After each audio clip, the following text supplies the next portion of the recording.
আসসালামু আলাইকুম প্রিয় বন্ধুরা, সবাই কেমন আছেন? আশা করি ভালো আছেন। এই যে দেখেন, খেজুর গাছের যত্ন নিতেছি।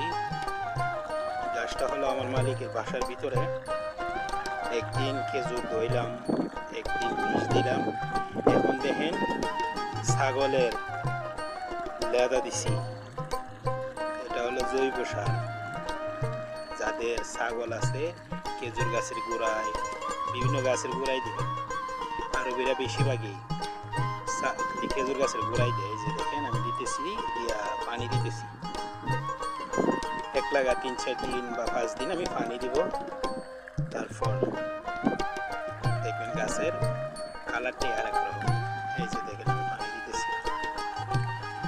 সবার কাছে রিকোয়েস্ট, ভিডিওটা ভালো লাগলে লাইক কমেন্ট শেয়ার করে দিবেন, অন্যকে দেখার সুযোগ করে দিবেন।